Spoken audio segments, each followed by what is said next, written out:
Hello, and welcome to the AMA's Steps Forward podcast series. We'll hear from healthcare leaders nationwide about real-world solutions to the challenges that practices are confronting today. Solutions that help put the joy back into medicine. AMA's Steps Forward program is open access and free to all at stepsforward.org. Hello, everyone, and thanks for listening. My name is Kevin Hopkins. I'm a family physician at Cleveland Clinic and a senior physician advisor for practice transformation at the AMA. Today on our podcast, we're joined by our guest, Dr. Neha Sangwan, CEO and founder of Intuitive Intelligence, an internal medicine physician, international speaker, and corporate communication expert. You may remember Dr. Sangwan from a previous Steps Forward podcast episode titled How to Master Communicating with the Most Challenging Personalities in Your Life. If you haven't listened to that episode, I'd highly recommend it. Dr. Sangwan, thank you for being with us again today. Would you mind starting with just telling our listeners a little about yourself and your background? Sure. Great to be back. Thanks, Kevin. I'm a mechanical and biomedical engineer. Worked for Motorola back when Motorola was a thing in the 90s. Went on to medical school, internal medicine residency, and then I became a hospitalist. I have since left practice in the hospital. I now have a private practice, and I now work as well in helping transform toxic cultures into healing organizations. I've done, TEDx talks. I've written a book called TalkRx, 5 Steps to Honest Conversations that Create Connection, Health, and Happiness. And I am just finishing up my second book, which is on burnout and how do we heal it. So yeah, I'm excited to be here, and emotions and communication are my jam. So really excited to be able to talk to everybody. Awesome. Well, I'm excited to have our conversation today. So in our previous podcast that we did together, how to master communicating with the most challenging personalities in your life, we talked a little bit about personalities, but also sort of work style and how to help ourselves identify communication style that we tend to use, but also those we work with, live with, and interact with, not the least of which certainly is our patients, and how to identify how most effectively to communicate with one another. One of the topics we just touched on very slightly was sort of the emotional reaction that we have to communicating with people that can be seen as challenging or challenging circumstances and situations. Since we're going to talk about how to handle challenging emotions, can you maybe give us an overview of which emotions tend to create the most significant challenges for people, either internally or with interpersonal relationships? Sure. Well, I think we should just start with the basics, right? We've all been through a lot. And so for those of us that thought, I don't really feel emotions, like emotions are a waste of time. Like I got lots of things to do. The world's too busy for that to all happen. Well, I call what we went through in 2020 a global heart attack. The world had a heart attack. And in that moment, we went through not having what we needed. We were all challenged and stressed on different levels. And to me, it felt like we got buckled into an emotional roller coaster. Whether you're someone who felt emotion or not, boy, 2020 was something else. And so we can push these emotions down, but the truth is they only grow bigger. They don't go away. And the most common ones that I experience, and in my 20 plus years of coaching and, healing patients and talking to colleagues and working in companies, really some of the basic ones are anxiety, anger, and some form of sadness, grief, depression, loss. Now, the most fascinating thing to me is we're in the business of life and death. And I never got Emotions 101. Did you? Not that I recall. No, it was sort of learn on the fly on your own. On top of being so busy, needing, someone else in bed 9, Dr. Sangwan, right? A heart attack in bed 9. It's like, even if my patient just passed, the paperwork, the, getting on electronic medical records to take care of the death certificate.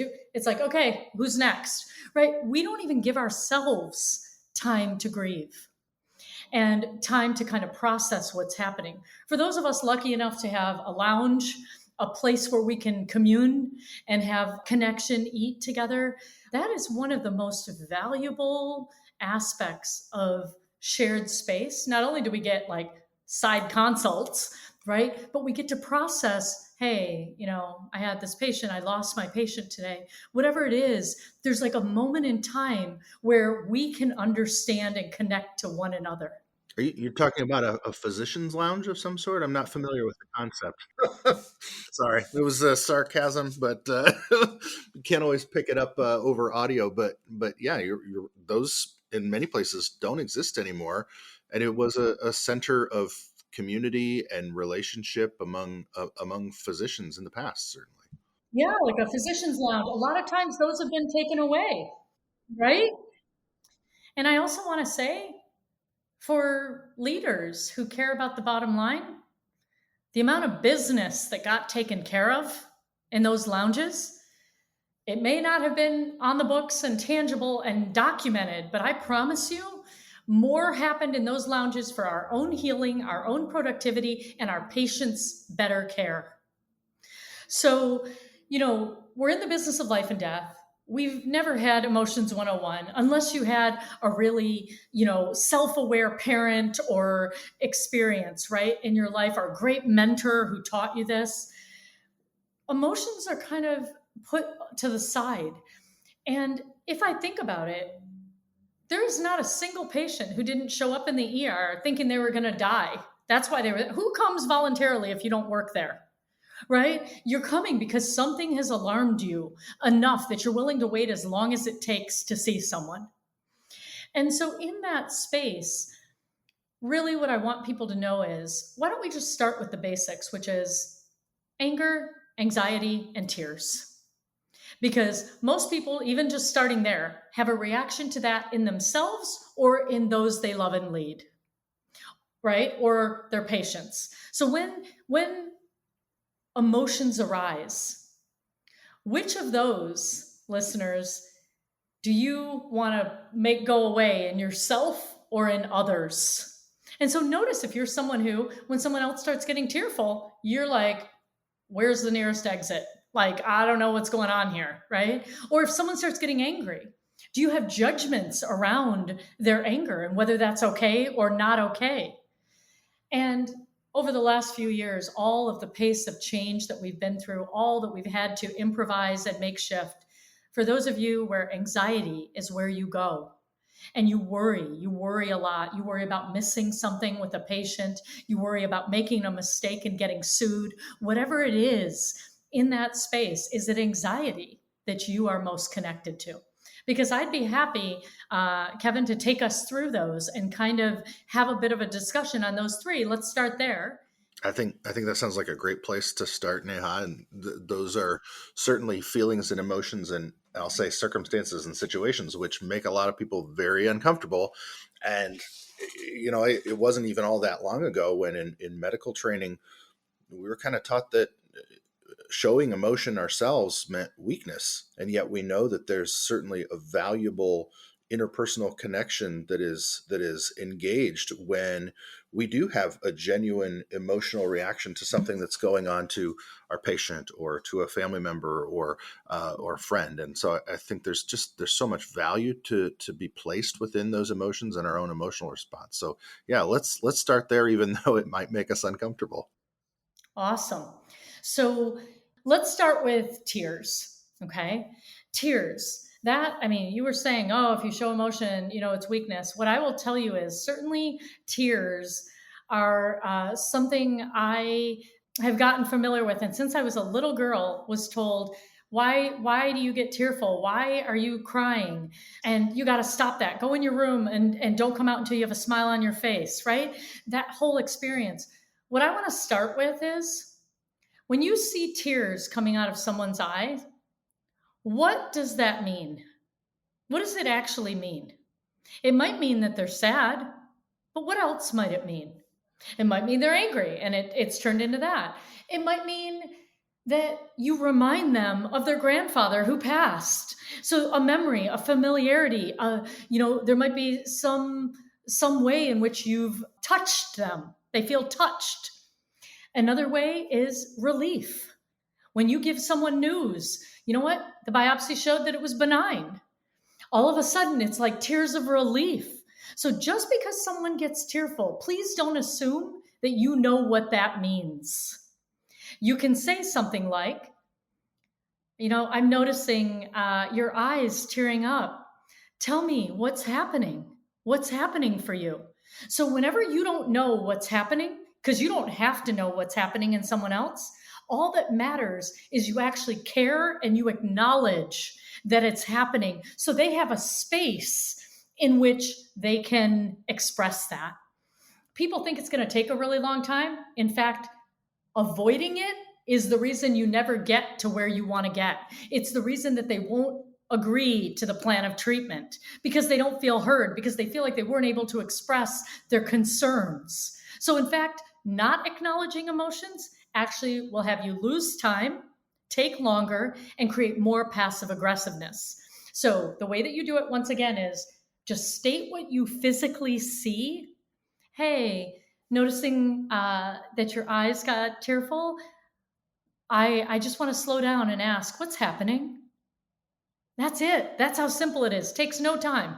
So when somebody cries, and maybe this is because it's my experience of it, the way I think of it is they trust themselves enough and they trust you enough to show you what's close to their heart. Because that's an act of courage. That's not an act of weakness. But people who, in the presence of other people's tears, get uncomfortable will try to shut it down by judging it. And notice, does it make you a little uncomfortable, right? And so, like I said before, what you really want to do is you want to notice if you have judgments around it. You want to notice if you get uncomfortable, and so you're looking for an exit fast. And here's the big thing.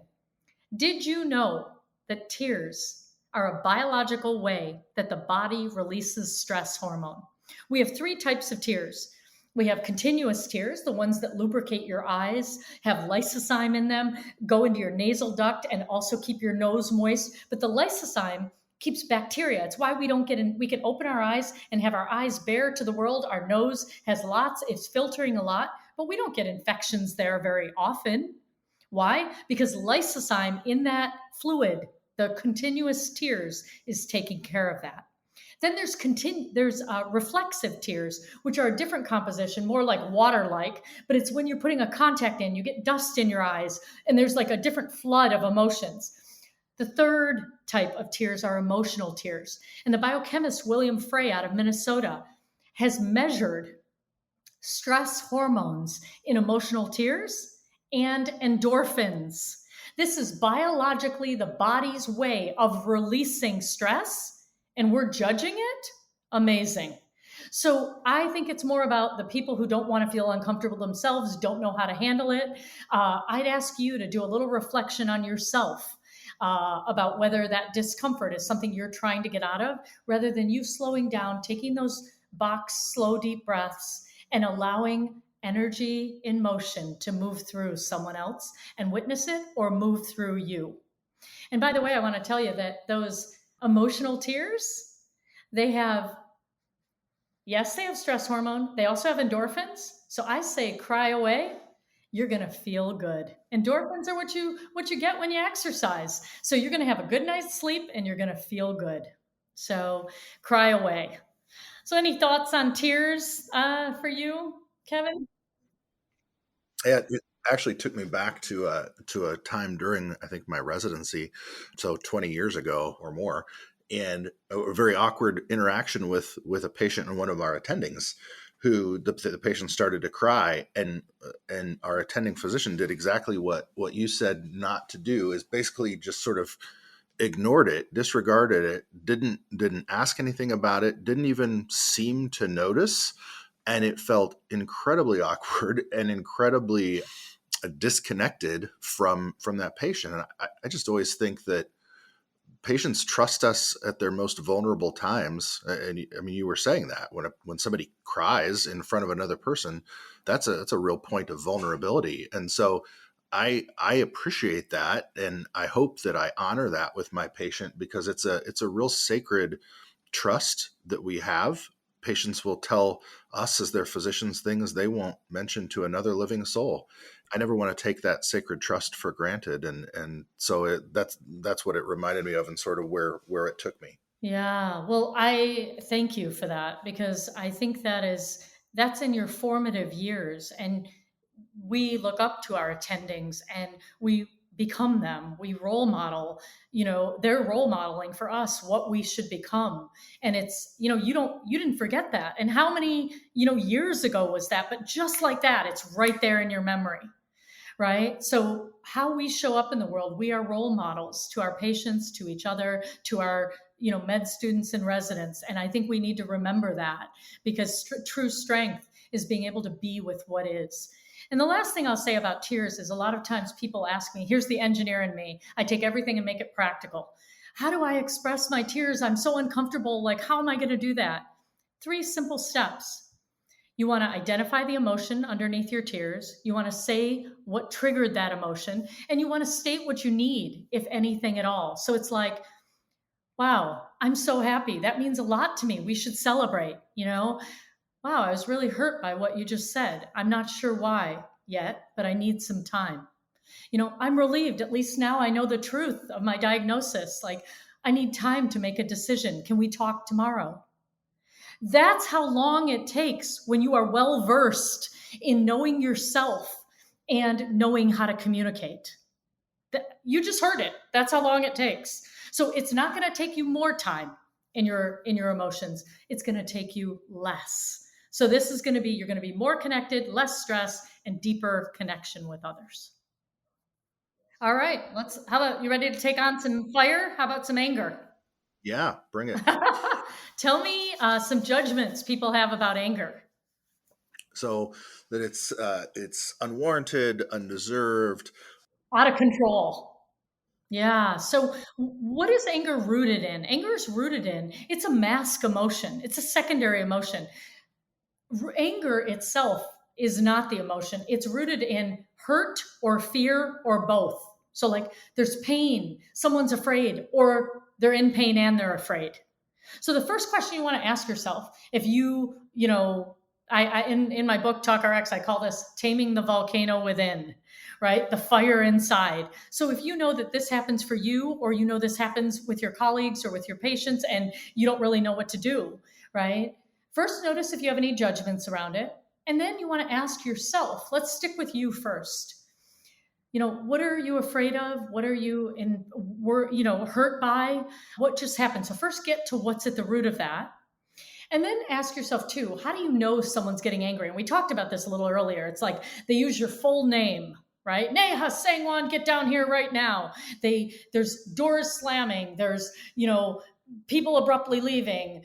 So there's pace of speech quickening and getting louder, pressured speech, swearing, right? So there's all sorts of way that anger is in the room or it's coming. And my favorite part is when you say, are you angry at me? I'm not angry. What are you talking about, right? And so people in the moment oftentimes are having such an emotional experience that they are not aware of what's happening, right? It's almost like it's happening to them. So emotions are merely like data telling you how you're experiencing your life in this moment. Wouldn't you want that data? That's really important data. And that's not just anger, that's tears, that's anxiety. Emotions are data, and I want us to start thinking about them as valuable data to guide us. So, how do you heal anger? Well, anger, sometimes if you lose your temper, someone else has lost their temper, I want you to remember they're afraid or they were hurt by something that happened. And the way that you heal anger is through compassion and forgiveness. And I really like Dr. Kristen Neff's work around self-compassion, because it's really when you're mad at yourself for making a mistake, for doing something wrong, it's self-compassion and self-forgiveness.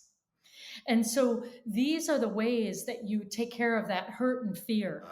One thing I was thinking of, ways to sort of help diffuse a situation of somebody that you're talking to that's getting angry. They get louder, they talk faster.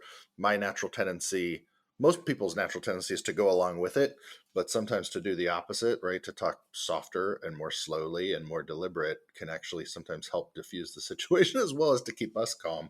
What tends to happen is, so if you're thinking, there's our minds, and we often have penthouses built in our minds. We've spent so much time there. I think of each of us as a human skyscraper. The very top floor, like the top of your head, I think, and the outline of your body, I call that your body, your physical.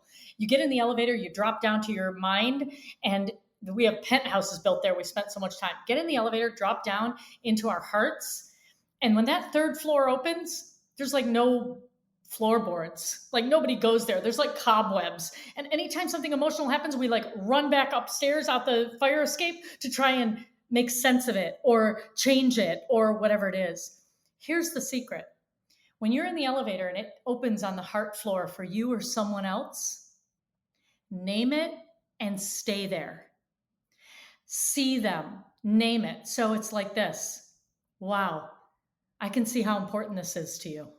Wow, I hear how upset you are about this. I hear how frustrated and annoyed and angry and devastated you are about this. Now, here's the kicker. You don't even have to get the emotion right.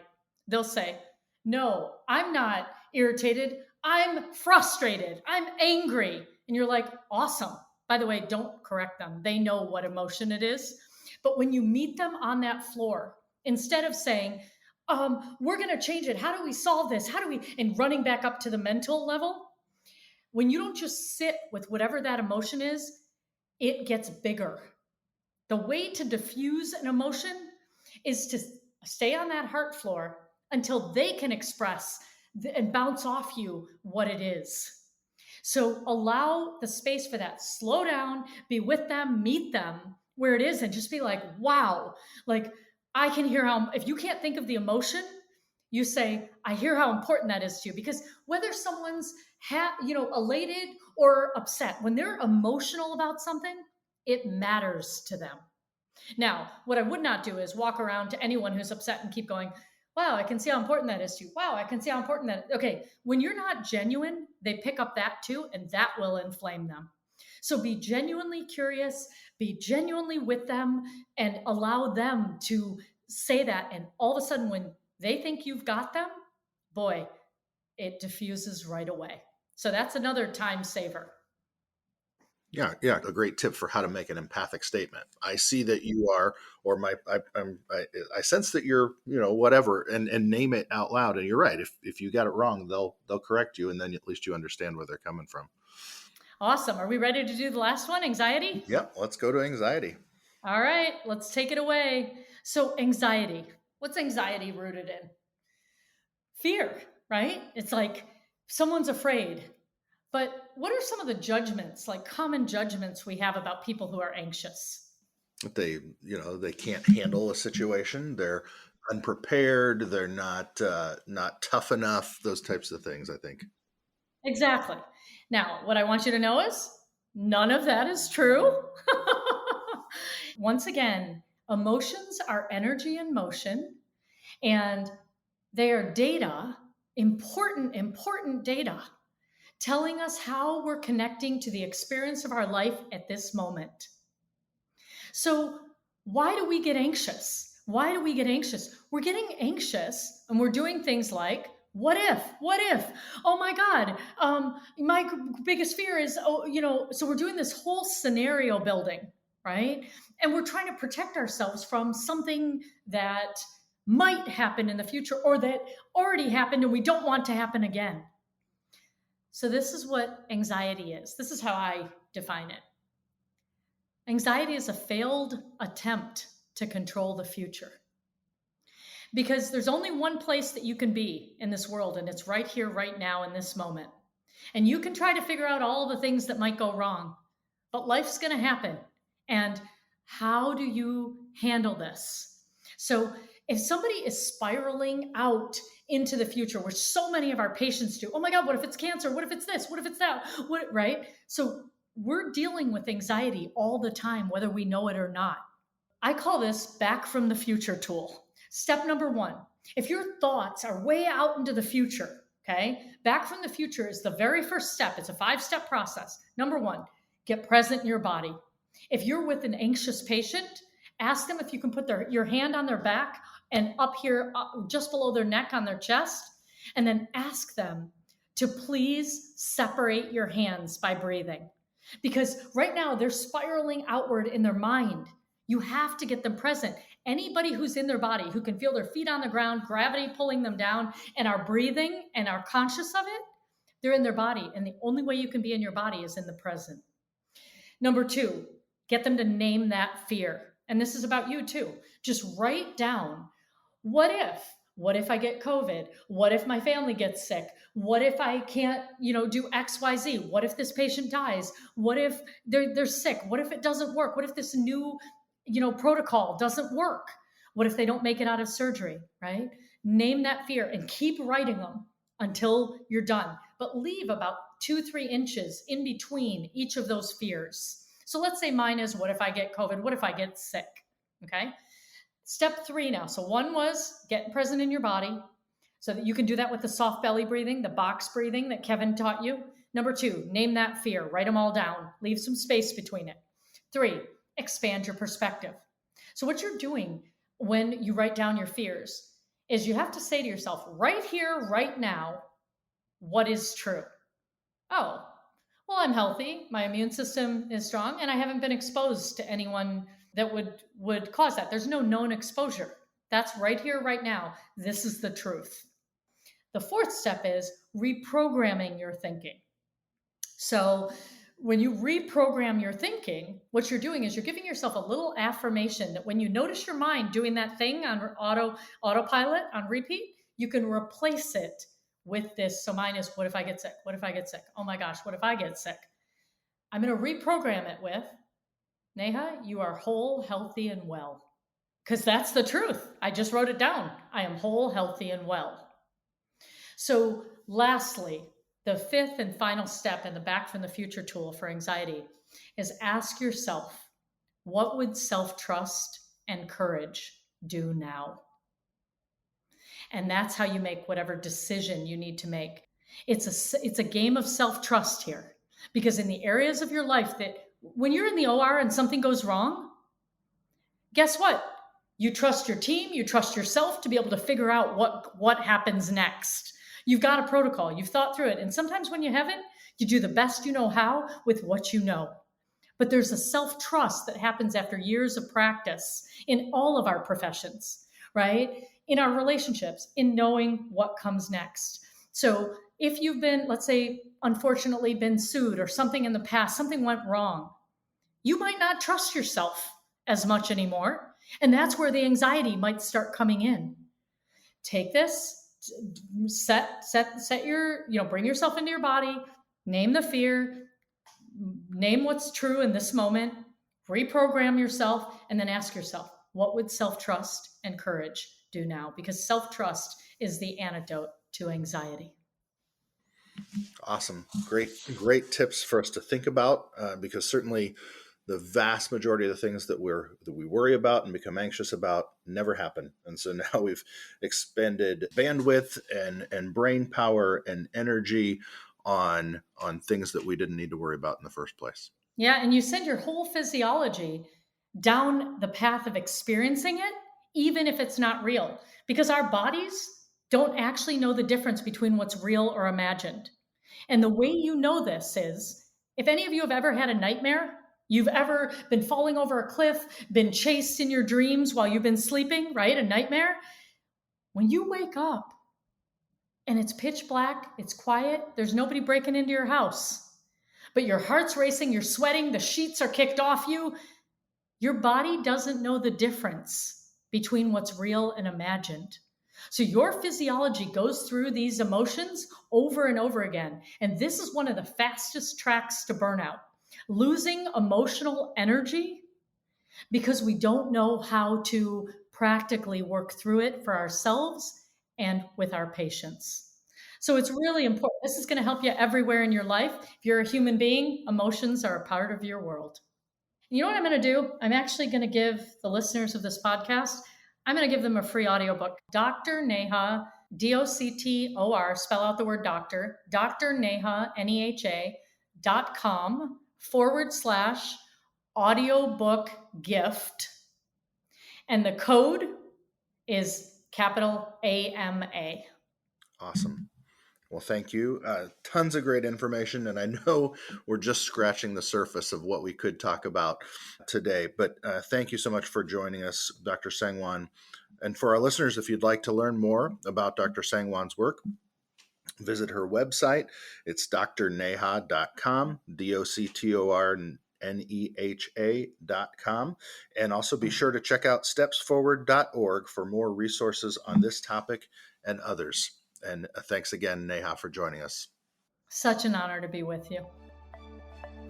Thank you for listening to this episode from the AMA's Steps Forward podcast series. AMA's Steps Forward program is open access and free to all at stepsforward.org. Steps Forward can help put the joy back into medicine by offering real-world solutions to the challenges that your practice is confronting today. We look forward to you joining us next time on the AMA's Steps Forward podcast series. stepsforward.org.